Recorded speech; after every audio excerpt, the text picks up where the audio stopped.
Bisa, Kak. Oke, Bismillahirrahmanirrahim. Assalamualaikum warahmatullahi wabarakatuh. Waalaikumsalam warahmatullahi wabarakatuh. Waalaikumsalam warahmatullahi wabarakatuh. Jadi ini adalah pertemuan pertama ya untuk mata kuliah keamanan komputer ya. Ah, jadi untuk materi keamanan komputer ini nanti kita hybrid ya. Nah, nanti akan dilaksanakan secara online maupun offline.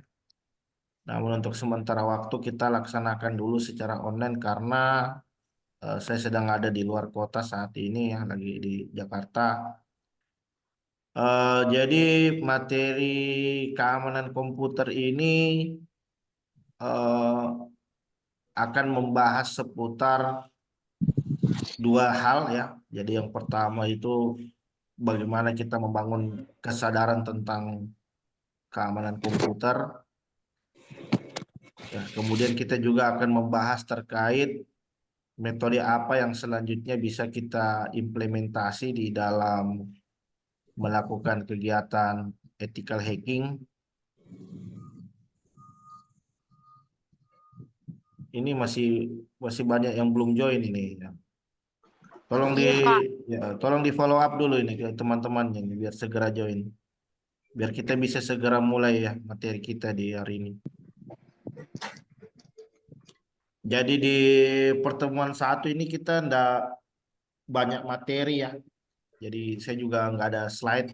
Kita akan banyak eh, menjelaskan saja ya. Saya banyak menjelaskan nanti terkait sistem keamanan itu seperti apa. Jadi di dalam sistem keamanan komputer itu seperti yang saya sampaikan tadi ya, yang namanya sistem itu tidak ada yang aman. Sistem itu tidak ada yang secure ya. Yang namanya sistem itu pasti selalu ada celahnya gitu ya.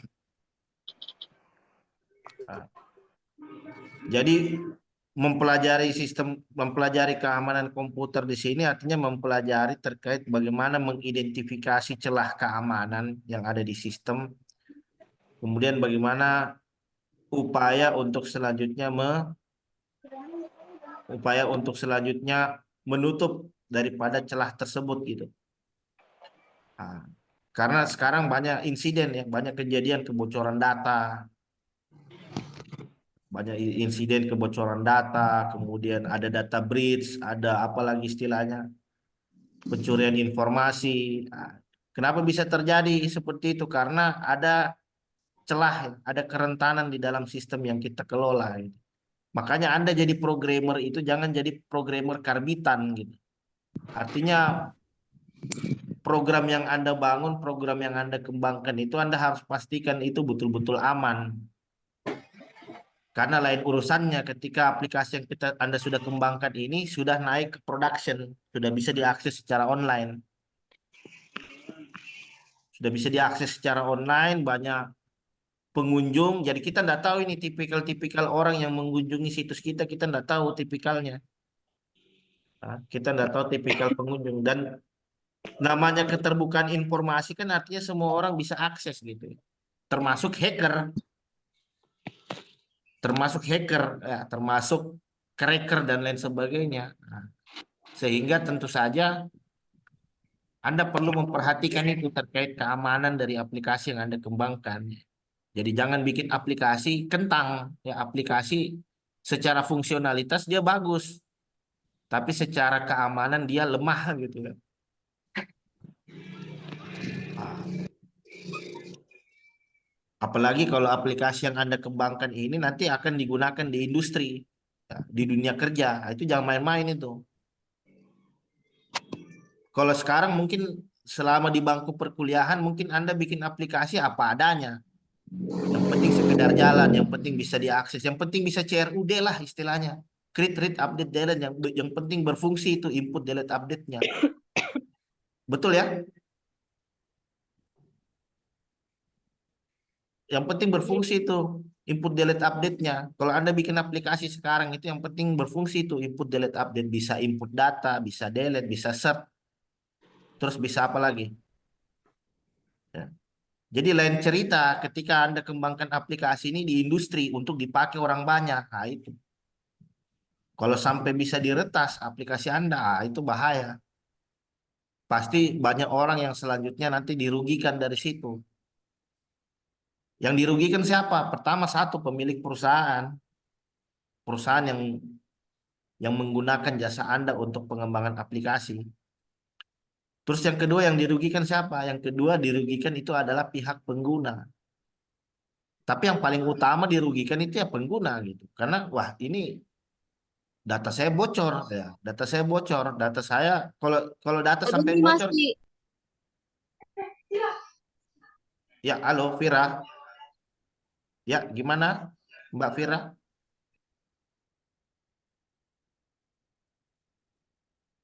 Di off cam dulu, dimatikan dulu ini mikrofonnya. Nah, jadi lain cerita, misalkan kalau aplikasi yang Anda kembangkan ini untuk di industri, jadi kalau aplikasi yang Anda kembangkan ini sudah digunakan di industri, itu hati-hati.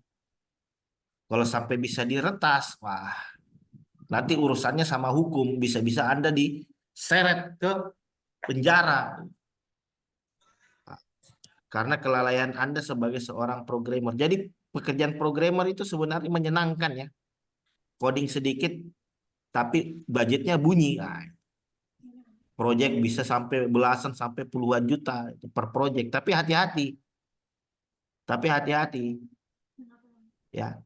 Karena konsekuensinya besar di sana. Karena aplikasi ini urusannya dengan keamanan. Kalau sampai aplikasi yang Anda kembangkan ini keamanannya kentang, nah sudah, tidak ada artinya itu. Ya, tidak ada artinya. Aplikasi kalau tidak secure itu tidak ada artinya. Yang yang yang yang justru malah apa? Justru malah nanti akan merugikan pihak pengguna. Ya. Wah, saya dirugikan ini. Aduh, saya dirugikan oleh adanya aplikasi ini.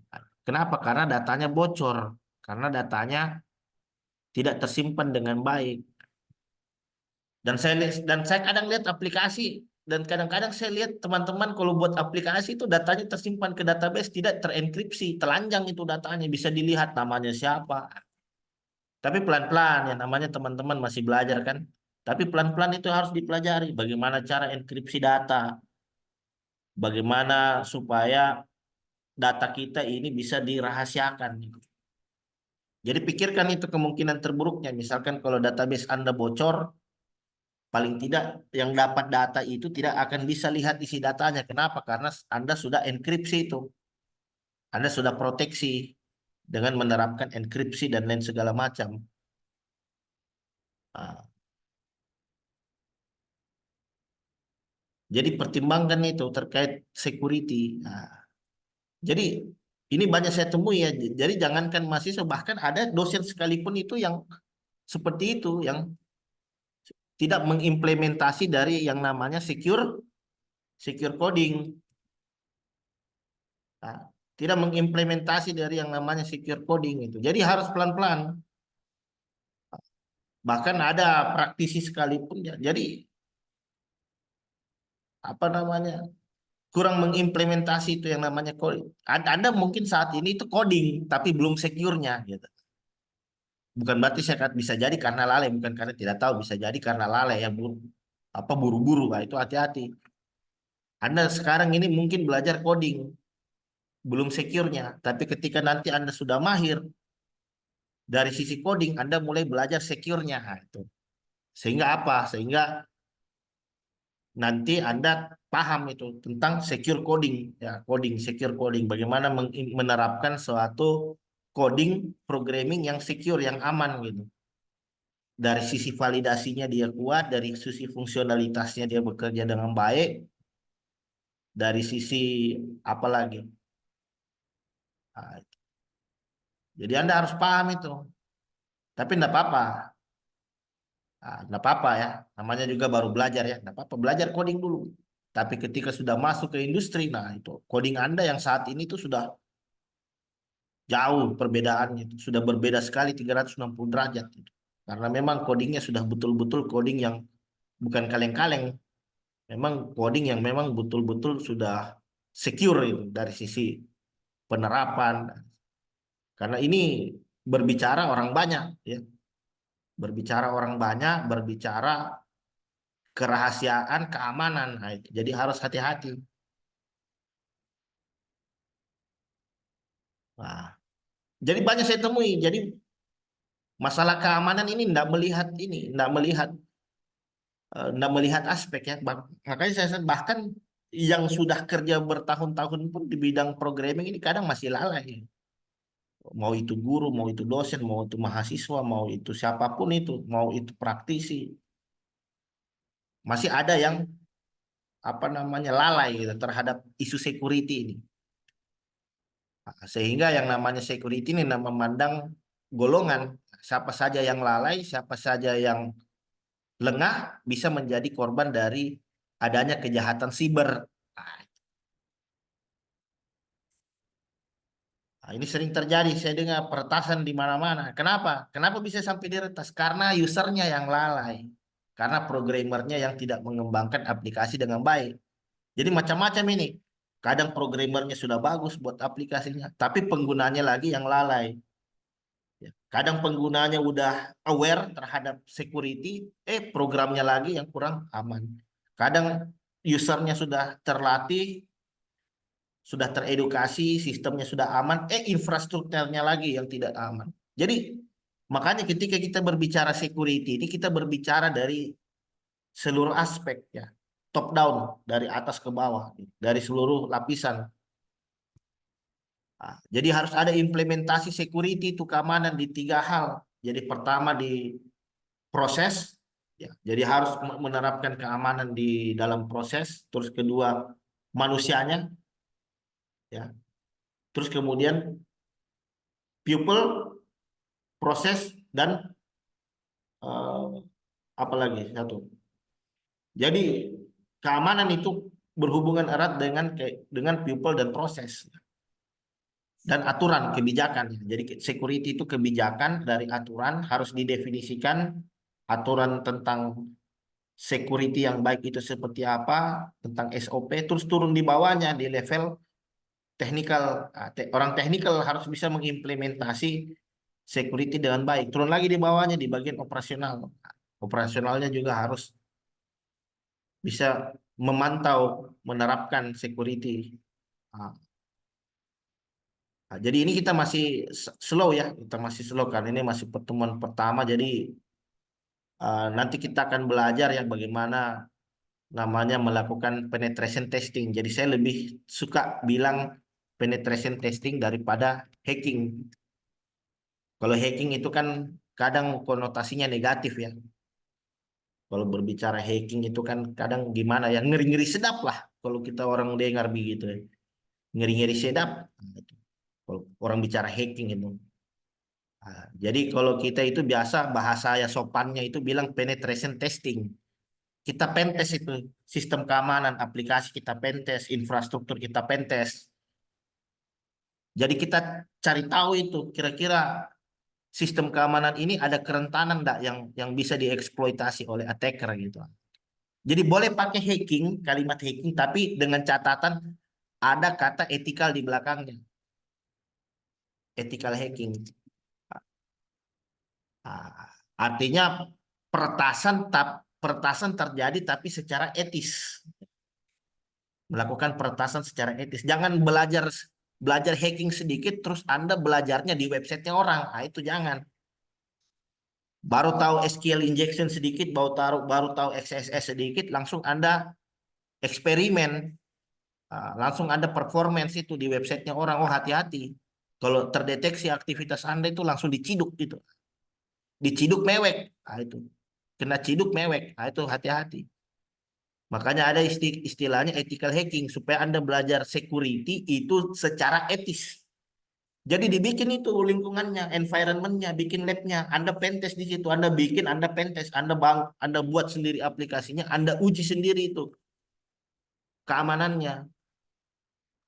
Nah, jangan Anda belajar hacking tapi uji cobanya di websitenya orang. Nah, ini banyak terjadi. Baru belajar hacking sedikit, dia mau hack websitenya apa? Polda. Dia mau hack websitenya kepolisian, hack websitenya pemerintah. Sekarang pemerintah sudah canggih juga sistemnya gitu, sehingga ketika terjadi upaya peretasan mereka bisa deteksi itu IP publiknya dari mana, jenis serangan yang dipakai apa. Jadi jangan kaget Anda lagi tidur di rumah tiba-tiba didatangi, diciduk, mewek ya. Loh kok saya diciduk Pak? Iya, ini historinya. Ini jejaknya Anda melakukan aktivitas hacking. Akhirnya apa? Mewek. Ini jadi banyak sekali nih berita-berita terjadinya insiden peretasan dan lain sebagainya. Ini orang-orang tidak paham semua ini. Orang nggak paham tentang hukum. Orang-orang yang nggak paham tentang keamanan gitu, tentang etika. Gitu. Jadi hacking ini erat kaitannya dengan etika karena hacking ini kalau disalahgunakan itu jatuhnya kemana? Kriminal. Jatuhnya kemana? Kriminal, pencurian data, pencurian informasi, pemalsuan identitas. Artinya aktivitas hacking ini harus dilakukan secara legal. Kecuali teman-teman sudah pada jago, sudah pada hebat-hebat semua, udah hatam tentang bagaimana melakukan hacking di lingkungan di lab buatan Anda sendiri. Baru nanti tawarkan jasa pentest, namanya jasa pentest, penetration testing namanya. Jadi penetration testing itu artinya melakukan pengujian kerentanan. Ini ada kerentanan, enggak ada celah enggak gitu, yang bisa dieksploitasi, yang bisa dimanfaatkan gitu untuk bisa masuk ke dalam sistem, ya. Jadi security itu ada dua, ada yang red team. Jadi yang red team ini yang fokus ofensif, yang fokus nyerang. Ada yang fokus menyerang dan ada yang fokus bertahan. Makanya di dalam security itu nanti Anda ketemu dengan banyak istilah di sana. Ada red team, ada blue team, ada purple team. Yang red team ini yang fokus ofensif, yang fokus nyerang. Dia fokus mencari kerentanan. Dia fokus mencari celah itu dari sistem yang bisa dieksploitasi. Sementara yang blue team dia fokus pertahanan. Jadi udah kayak main game gitu. Udah kayak ada yang nyerang, ada yang bertahan. Yang nyerang itu biasa kita sebut dengan red team. Yang nyerang itu biasa kita sebut dengan red team, yang fokus nyerang. Sementara yang bertahan itu kita sebut dengan blue team. Terus ada lagi purple team. Purple team itu kombinasi dari keduanya. Dia bisa nyerang dan dia juga bisa bertahan. Itu purple namanya. Jadi pelan-pelan nanti belajarnya dari jenis-jenis serangan dulu. Jadi Anda harus tahu itu. Anda sebagai seorang cyber security engineer itu Anda harus paham itu jenis-jenis serangan yang bisa terjadi, jenis serangan apa saja. Jadi jenis serangan itu ada yang memang murni dari hacker mencoba melakukan peretasan ke sistem, atau jenis serangan itu bisa berupa sebuah malware. Jadi malware itu artinya malicious software berbahaya seperti apa virus. Itu kan software juga itu. Ada ransom. Ini yang lagi rame nih ransom. Ini ransom. Ransom itu kalau dia sudah nyerang ke komputer Anda, data-data Anda semua dikunci, tidak bisa dibuka. Disandra itu Anda. Kecuali Anda harus bayar dulu dengan jumlah nominal tertentu. Itu biasa lewat Bitcoin. Ini yang sedang rame, yang ada ransom yang menyerang beberapa bank di Indonesia itu yang banyak terjadi dari Lockbit ya. Jadi Lockbit ini kok kelompok peretas ya, kelompok peretas yang melakukan hacking ke berbagai negara, ke berbagai industri. Kemudian setelah datanya didapat, Anda harus bayar tebusan. Jadi disandra itu datanya. Jadi dibocorkan data Anda, terus diumumkan di website kalau tidak ditebus, maka data ini Anda akan kami bocorkan di deep web gitu.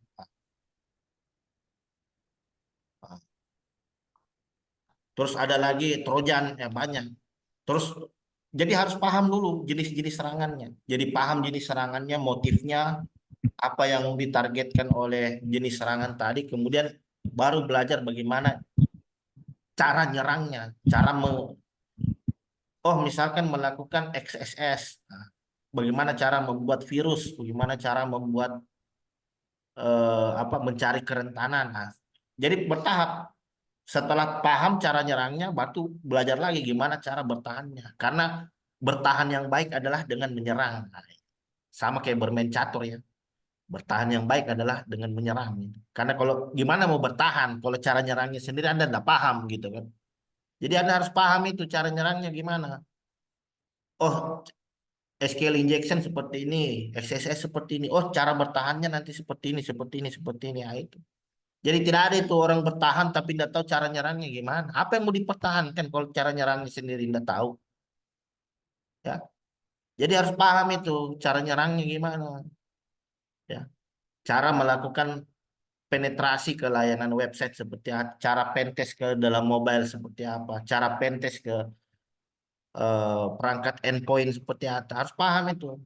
Baru kita coba pelajari gimana cara deteksinya, cari tahu deteksinya, cari tahu cara proteksinya, nah, gitu. Jadi kalau Anda sendiri tidak paham jenis serangannya, apa yang mau dilindungi, Anda sendiri tidak tahu apa yang mau diserang gitu. Tapi kalau sudah paham apa yang mau diserang, nah, kita tahu gimana cara perlindungannya. Ah, gitu. Jadi jadi di pertemuan satu ini kita tidak banyak ya. Jadi karena ini juga pertemuan satu, kita banyak diskus saja ya seputar apa namanya materi security yang selanjutnya nanti akan kita bahas. Jadi saya upayakan nanti kita bisa hybrid ya. Hybrid itu dalam hal ini ada tatap muka secara langsung dan ada online gitu. Jadi tapi jika tidak memungkinkan kita bisa tatap muka ya mungkin kita laksanakan saja via Zoom ya seperti ini karena aktivitas saya yang cukup padat juga di Jakarta ya. Jadi saya lebih banyak ngisi di Jakarta sekarang untuk ngasih training tentang security, tentang programming. Di sini saya lebih banyak ngisi di industri. Jadi peserta saya itu banyak yang dari profesional, banyak yang dari praktisi, banyak yang dari macam-macam ya. Ada ada dari perbankan, ada dari kementerian. Jadi saya juga kadang agak sulit gitu ya pulang bolak-balik Kendari itu. Kadang di Kendari juga saya tidak lama, paling 3-4 hari balik lagi di Jakarta. Ah, jadi kita upayakan ya. Jadi kita upayakan ini bisa offline online dan jika tidak memungkinkan ya mau diapa artinya kita full online saja. Nah, yang penting teman-teman diharapkan nanti pertama satu aktif, terus yang kedua pastikan Anda berada di lokasi yang bagus internetnya. Tapi jangan khawatir karena materi ini nanti saya record terus itu. Makanya teman-teman saya wajibkan untuk subscribe channel saya. Nah, ini. Jadi sebentar saya share screen. Jadi saya wajibkan itu. Tapi ini banyak kejadian.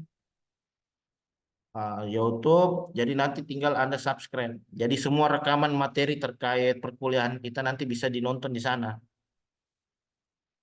Nah, jadi nanti Anda tinggal cari Zulkifli Said. Gitu. Jadi saya aktif juga ngisi di komunitas. Saya aktif ngisi di komunitas, aktif ngisi di apa namanya di akademisi, di industri. Nah, ini channel saya nanti silakan Anda subscribe dan di channel saya itu sudah ada beberapa rekaman materi juga tentang security nanti Anda bisa nonton-nonton gitu ya. Jadi termasuk pertemuan kita tiap harinya ya. Tiap pertemuan kita itu nanti akan saya record juga ya. Saya record terus nanti saya buatkan playlist Anda bisa nonton ulang lagi di sana gitu. Tapi jangan karena lantas ada rekaman Anda tidak hadir. Wah, jangan, tetap harus hadir. Wajib itu hukumnya karena ini nanti kita screenshot. Ini nanti saya screenshot untuk bahan laporan perkuliahan. Oke, sampai di sini dulu ada pertanyaan mungkin? Bagaimana nanti Pak kalau yang kita bilang kan mungkin perkuliahan mungkin akan online terus toh? Jadi bagaimana nanti dengan Meet sama finalnya? Saya kasih ujian online. Nanti ada ujiannya online, tapi ujiannya bukan pilihan ganda. Ujiannya memang teknikal ya. Nah, Bisa online nanti ujiannya, tenang. Tapi bukan pilihan ganda. Kalau pilihan ganda Anda bisa buka ChatGPT. Hati-hati. Jadi saya sudah tahu itu polanya mahasiswa sekarang. Mahasiswa sekarang itu bermainnya di ChatGPT. Ada kasih tugas ChatGPT, ChatGPT. Pokoknya ChatGPT. Makanya tugas nanti saya kasih mid final, nanti saya kasih ini ada situs, silakan kau cari celahnya. Kalau dapat, saya kasih nilai. Karena saya tidak percaya sekarang kalau kita kasih tugas pasti. Apalagi AI sekarang di mana-mana. Makanya nanti materi kita ada praktikal, ada teori, ada praktikal. Dan untuk mid finalnya sendiri nanti saya buatkan lab. Anda mencoba mencari kerentanan dari sistem itu. Oke, sampai sini ada pertanyaan lagi?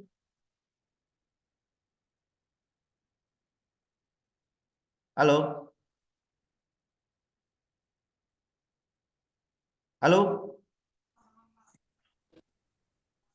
Ada pertanyaan? Sebenarnya saya mau bertanya lagi Pak, tapi kayaknya teman-temanku dorang mau selesai nih. Iya, silakan. Apa-apa, tanya apa lagi yang mau ditanyakan? Apa-apa? Itu kan kita bilang tadi soal biaya yang buat bikin program toh. Ya. Kita bisa jamin kalau semahal apapun itu program, sehebat apapun itu program pasti akan bisa dibobol. Maksudnya Ya. ada tidak program di dunia ini yang tidak bisa dibobol? Makanya saya katakan security itu proses. Security itu proses, tidak ada jaminan. Program itu mungkin aman, tapi kita tidak tahu. Yang namanya serangan kan berkembang, ya. Serangan itu berkembang. Bisa jadi mungkin sistem Anda saat ini aman, tapi ketika ditemukan ternyata ada celahnya, berarti ada konsekuensi sistem Anda tetap bisa diretas. Makanya saya katakan security itu bukan proses, security itu bukan produk. Tidak ada jaminan setelah Anda buat sistem kemudian setelah itu sudah aman. Tidak ada. Jadi selama aplikasi Anda diakses, di situ ada implementasi security, ada monitoring, ada pengawasan, gitu. Ya. Jadi saya tidak katakan pasti bisa diretas, tapi paling tidak harus ada tindak lanjutnya. Jadi bukan bikin lepas, setelah bikin dilepas begitu saja, enggak. Perlu ada monitoring traffic dan takutnya untuk saat ini sistem Anda aman, ke depannya mungkin bisa diretas gitu. Nah, itu namanya zero day. Zero day itu adalah celah keamanan yang baru ditemukan. Ya. Jadi sebelumnya aman, tapi ternyata diketahui, ada celahnya di PHP di versi PHP yang Anda gunakan saat ini ternyata ditemukan celah di sana. Berarti mau anda mau aplikasi Anda yang berjalan di atas PHP tadi itu pasti bisa diretas. Gitu ya? Paham ya maksud saya? Iya Pak, paham. Nah, itu. Jadi tidak ada mau aplikasi yang mahal sekalipun tidak ada jaminan. Untuk saat ini aman, tapi bisa jadi mungkin ke depan ada yang bikin celahnya, ada yang menemukan celahnya. Makanya teknologi itu berkembang. Teknologi berkembang, jenis serangan juga berkembang. Makanya kita harus bisa imbangi itu. Kita harus bisa imbangi itu serangan yang terjadi dengan teknologi yang kita kembangkan. Jadi makanya pekerjaan IT itu pekerjaan continue, tidak berhenti. Kenapa? Karena tadi itu namanya sistem akan terus berkembang, namanya sistem itu akan terus diperbarui, namanya sistem itu nanti akan ada celah, ada celah bisa diretas. Makanya kita harus up to date gitu, biar kita bisa apa namanya, biar kita bisa mengimbangi itu dengan jenis serangan yang sedang berkembang saat ini. Bisa dipahami ya maksud saya? Bukan, nah ini yang banyak kena retas itu tadi apa? Aplikasi beli lepas. Aplikasi sudah dikembangkan terus tidak diurus. Ternyata ditemukan celahnya bisa diretas itu. Makanya saya katakan teknologi itu proses bukan produk. Kalau Anda berbicara produk berarti berbicara barang, beli barang sudah selesai. Tapi tidak seperti itu. Security itu di mana aplikasi Anda digunakan, di sana ada keamanan. Ada sistem monitoring, ada SOC Security Operation Center, ada. Nah, itu yang nanti dipelajari. Jadi IT itu bukan hanya permasalahan bikin program.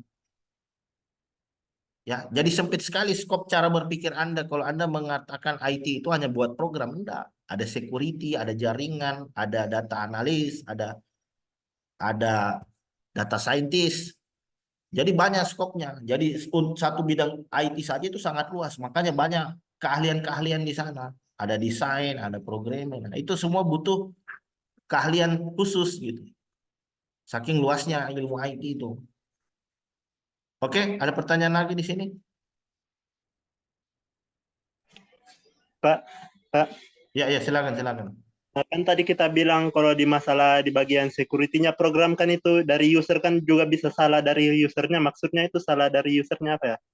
Salah dari sisi usernya, Anda gampang dikelabui sama hacker. Ini kan banyak kejadian kita tidak aware gitu, tidak aware. Misalkan selalu klik sembarang link. Ini kan banyak terjadi akunnya kena hack, aplikasinya kena hack karena penggunanya. Ya. Kena phishing misalkan. Kena phishing itu kan kadang kita suka apa namanya sembarang download aplikasi. Kita tidak tahu ternyata aplikasi itu ada backdoornya, ada virusnya di dalam, misalkan seperti itu. Jadi kita harus aware juga, artinya waspada. Jangan juga satset gitu. Ini banyak terjadi. Jadi hati-hati tuh misalkan dengan yang bajakan-bajakan, yang kerekan-kerekan.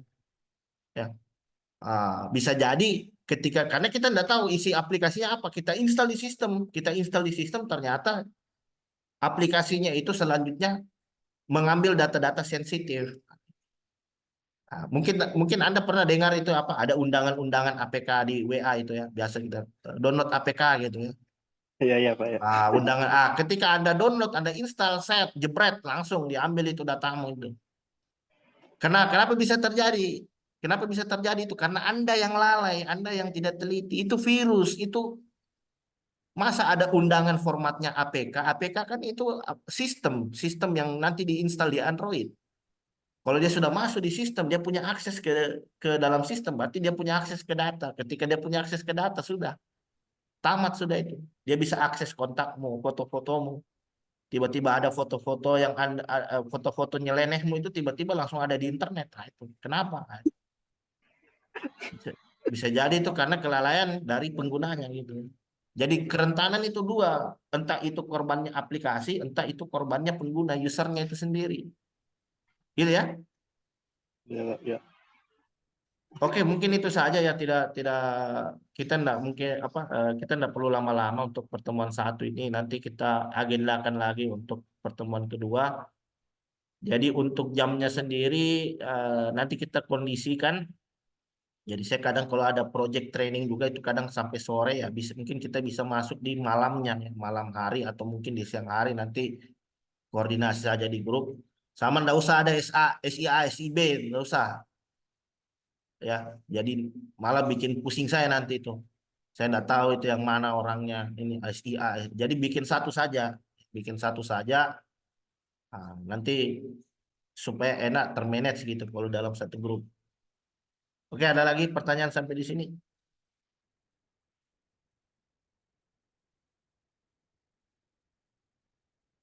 Tidak ada, Pak. Nah, kalau tidak ada pertanyaan, silakan Anda on cam untuk absensi di hari ini. Jadi saya tidak absen, saya apa saja, saya capture gambar saja.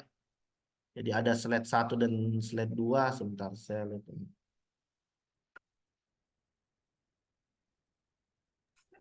Kurang on cam katanya, kurang on cam. Ya, di on cam dulu untuk laporan ini. Bagaimana caranya ini? Jangan sampai, karena banyak juga user itu yang join Zoom tapi ditinggal HP-nya. Jadi HP-nya saja yang ikut Zoom itu. Orang yang pergi main gitar. Kayak masih sih, Pak. Nah, untung Kayak Ba- masih sih, Pak. bagus sih kalau dia kadang ada ini sudah tidak ikut Zoom, tidak puasa lagi ya. Astagfirullah. Nah, itu. Diki, oh enggak masih Diki. Silakan on cam dulu. Jadi saya screenshot soalnya nanti kita ketemu lagi di pertemuan kedua di minggu depan. Apalagi yang perlu saya sampaikan ya. Jadi ada berapa orang di sini? Di sini ada berapa jumlah peserta? Ada 27 ya. Berarti setelah ini saya cek seharusnya subscriberku bertambah 27 orang ini. Tapi kita Pak, kita sudah subscribe nih waktu semester 3. Oh, tidak, yang baru join sama saya. Berarti harus bertambah sekitar 20-an ini. Sebentar saya cek saya punya subscriber ini. Karena materi semua nanti akan diakses di sana gitu. Makanya saya suruh subscribe. Tenang subscribe apa YouTube saya itu tidak saya iklankan. Betulan, sumpah tidak saya iklankan. Saya tidak cari uang dari YouTube. Memang sengaja saya buat untuk gratis untuk berbagi ilmu kepada masyarakat. Jadi tidak saya iklankan itu. Jadi memang untuk kemaslahatan umat gitu. Untuk sharing-sharing seputar pengetahuan dan lain sebagainya. Oke, jadi saya izin screenshot 1, 2, jangan banyak gerak dulu, 1, 2, 3. Bentar. 1, 2, 3. Oke.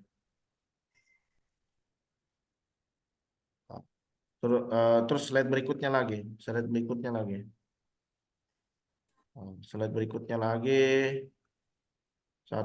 2, 3.